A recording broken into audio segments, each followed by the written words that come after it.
बड़ी खबर बताते हैं आपको उमेश पाल हत्याकांड से जुड़ी हुई ये बड़ी खबर, जहां प्लानिंग में शूटआउट टीम के हर एक मेंबर जुड़ा हुआ था।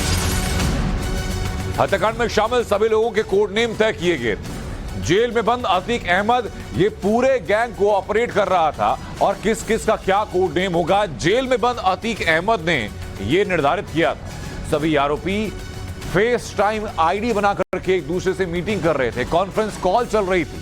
नवभारत पर डायरी का वो पन्ना, वो एक्सक्लूसिव पन्ना आपको दिखा रहे हैं, जहां अशरफ का नाम क्या था, अतीक अहमद क्या कहता था, गुड्डू मुस्लिम क्या कहता था, किस किस के क्या क्या फेस आईडी डिटेल्स हैं, किसका क्या क्या नाम रखा गया है। आप ये देखिए जरा, पहला नाम रखा गया छोटे 007 जेम्स बॉन्ड का नंबर @iCloud.com, ये अशरफ का नाम। बड़े 006 iCloud.com अतीक अहमद का नाम। उसके बाद ठाकुर 008 ये गुड्डू मुस्लिम का नाम। ये एक एक करके जो नाम निर्धारित किए गए वो बता रहे हैं आप। अब बताता हूं आपको उमेश पाल हत्याकांड में क्या क्या खुलासे हुए, सिलसिलेवार तरीके से आप जरा जानिए। दरअसल माफिया अतीक के घर से एक डायरी बरामद होती है, जिस डायरी में हर एक कोड नेम का जिक्र है। इस डायरी में उमेश पाल के हत्याकांड की पूरी जानकारी है, कैसे वो प्लानिंग की गई, कैसे कैसे इनपुट सामने आते रहे, इस डायरी में पूरी वो जानकारी। इसमें मर्डर की प्लानिंग को लेकर के कैसे फेस टाइम आईडीज बनाई गई थी और कैसे आपस में कॉन्फ्रेंस कॉल की जाती थी बताया गया। किस किस ने कोड नेम बनाया हुआ था, उसमें से अतीक हो, अशरफ हो, गुड्डू मुस्लिम हो, उनके गुर्गे हो, उनकी क्या क्या कोड नेम्स आईडी बनाई गई थी बताया गया। सभी आरोपी आईफोन का इस्तेमाल कर रहे थे और कहा जा रहा है कि अतीक अहमद ने ही सभी आरोपियों को ये आईफोन गिफ्ट किए थे। पड़ोस के ऑटो ड्राइवर को एक रेकी का जिम्मा दिया गया था। हत्याकांड वाले दिन भी एक ऑनलाइन मीटिंग हुई थी। ऑनलाइन मीटिंग के बाद पूरा प्रोग्राम डिस्कस किया गया। अतीक का बेटा अली बाकी आरोपियों से लगातार संपर्क में रहता था। उसके बाद तुरंत अतीक ने जैसे उमेश पाल हत्याकांड हुआ उसके बाद घर पर फोन किया और उमेश पाल के मर्डर के बाद इसकी बधाई भी अपने घर पर दी थी। ये वो तमाम खुलासे जो अब इस डायरी से सामने आए। अतीक गैंग को डिकोड नवभारत पर लगातार हम कर रहे हैं। अतीक अहमद का कोड क्या था जानिए जरा। अतीक अहमद का कोड था बड़े 006। अब अगला नाम सामने आता है अली, जो जेल में बंद अतीक का बेटा था, उसके अशरफ की बात कीजिए। अशरफ है छोटे 007, अशरफ जो कि साथ में मारा गया था अतीक का भाई। अली जेल में बंद अतीक का बेटा है, उसका था पतले 009, यानी बड़े छोटे पतले सारे नाम लिए जा रहे हैं। असल जो अतीक का बेटा था उसका नाम था अंश यादव 00।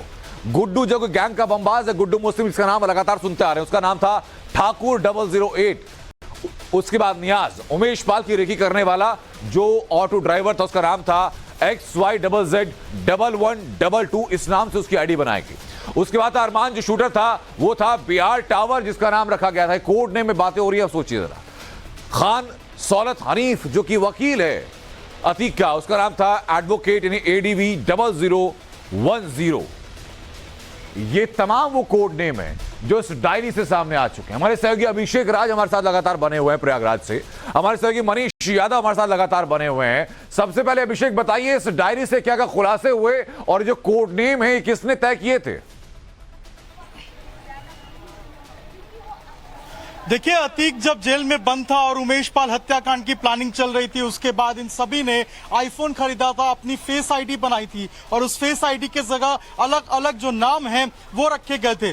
बड़े, छोटे, पतले, यादव और इस तरीके से अलग अलग जो नाम, ताकि कोई भी इसको डिकेड ना कर पाए, कोई भी इससे रिलेट ना कर पाए, इस तरीके से नाम रखे गए थे, कोड रखे गए थे। जेम्स बॉन्ड का 006 का इस्तेमाल किया गया था। तो अलग अलग किस तरीके से हत्याकांड की प्लानिंग करनी है या इसी फेस आईडी पे तय होता था। और सूत्रों की माने तो हत्याकांड के बाद इसी आईडी के जरिए ही मुबारकबाद भी दी गई थी। तो लगातार जो नए नए खुलासे हो रहे हैं डायरी के पन्नों से, उसमें तो ये आईडी निकल के सामने आ रही है। इसके अलावा किस तरीके से आईडी के जरिए ये सारे गुर्गे आपस में बातचीत करते थे अलग अलग आईडी से, और किसी को शक ना हो, पुलिस को शक ना हो या फिर कोई इसको ट्रेस ना कर पाए, इसके कारण से ये बार बार अपनी आईडीज का नाम भी चेंज करते थे। बड़े, चूंकि अतीक सबसे ज्यादा अहम था इस पूरे किरदार में हेड था, इसीलिए उसने अपना नाम बड़े रखा था। अशरफ का नाम चूंकि छोटा भाई था वो छोटे रखा गया था, और इसके अलावा सबका अलग अलग नाम रखा गया था। गुड्डू मुस्लिम का नाम भी रखा गया था, अशरफ का नाम रखा गया था, अली का, एडवोकेट का, हर एक का नाम रखा गया था। लेकिन मनीष मुझे जरा बताइए कि इस डायरी में इन कोड वर्ड्स के अलावा और क्या क्या जानकारी सामने है? ये क्या सामने आ पाया कि कब कब ये प्लानिंग की गई?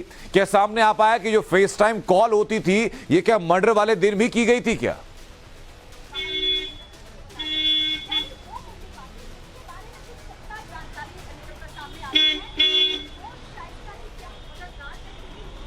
मनीष, आवाज आ रही है आप तक?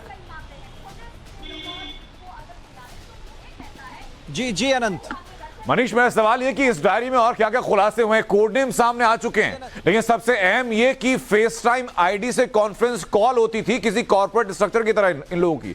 तो क्या मर्डर वाले दिन, जिस दिन महेशपाल का मर्डर किया गया, उस दिन भी ऐसी कोई कॉल हुई थी?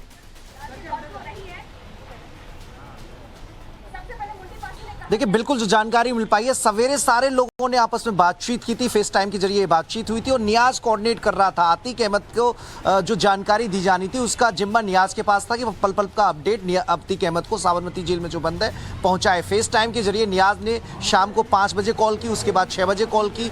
2 मिस कॉल भी आतिक अहमद ने नियाज के फोन पर रखी, हालांकि नियाज उस वक्त फोन नहीं उठा पाया था। नियाज ने बताया 5 बजे जब कॉल की कि काम तमाम हो गया है। शाम को 6 बजे और जानकारी दी, तो सबको उनका जिम्मा सौंपा गया था। किसी को रेस्पॉन्सिबिलिटी थी मुखबरी करने की, कैसे इन्फॉर्म करना है, आपस में कैसे कोऑर्डिनेट करना है, पूरा प्लान बन गया था।